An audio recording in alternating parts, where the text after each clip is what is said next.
Hey, thought I'd do a quick port review for the Switch version of River City Girls. Now, the situation with this seems a little bit odd because I've seen some people say that they've had no issues at all, and I've seen other people mention that there are performance issues. I am definitely in the latter. I had a lot of performance issues. I've been playing this a lot off camera, and it seems like it mostly is 60 FPS, but it has like random times where it will just drop, and a lot of times it seems to be connected to when you're scrolling the screen. But in general, you just have times where the game lags for seemingly no reason at all.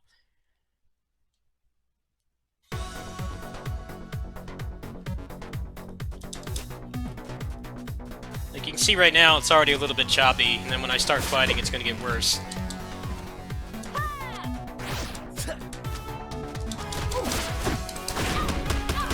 Like nowhere near 60 FPS.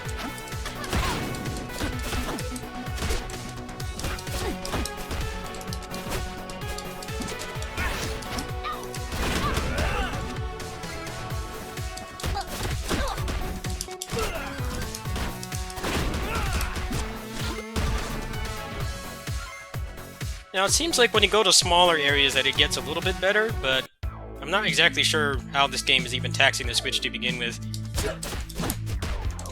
Now, I did a little bit of detective work myself. I thought that maybe, there are some games that apparently run weird on, like, certain micro SD cards. I thought that maybe that was the issue, but I actually went through the trouble to put it on the system memory, and it didn't improve it at all.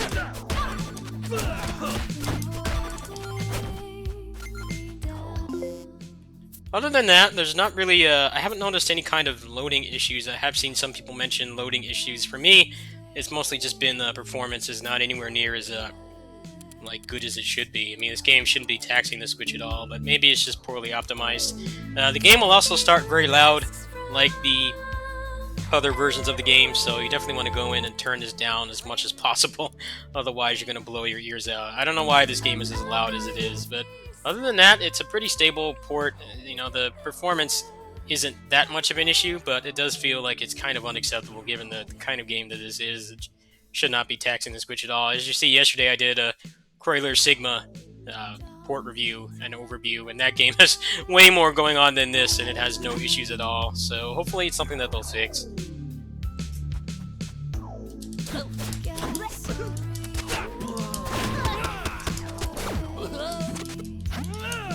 I thought it was everything from like a memory leak to like maybe it didn't like my micro SD card, but I've tried like completely turning off my Switch for a few minutes and switching the game to system memory, and it didn't really seem to fix the issue. You can see like Kunio's Tornado in particular seems to really cause it to lag.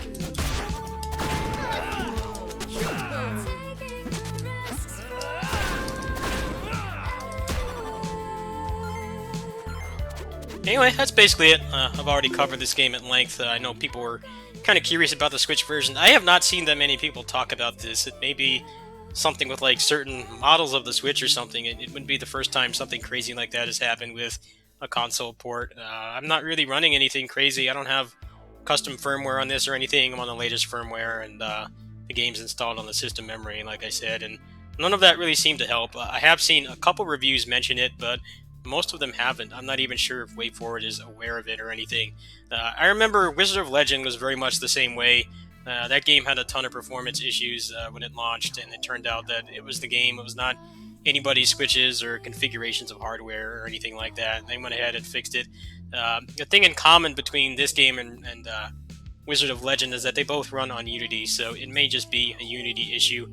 I hope that they'll fix it. I mean, for $30, this is probably one of the better versions of the game. The game does lend itself well to a portable setting. However, you won't be able to do co-op unless you're physically there with a friend. So if you want to play with a friend, the PC version is definitely the way to go. There are some useful mods on the PC version as well, one of which will let you remap the interact button so that you can transition through maps and talk to NPCs without having it all mapped to the attack button and have all the confusion that ensues with that. So I definitely recommend that version if you want to use Parsec and play co-op.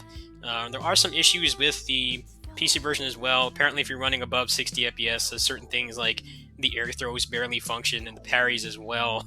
So I was wondering why I couldn't do those while I was playing the game for the channel, and turns out that that's just an issue.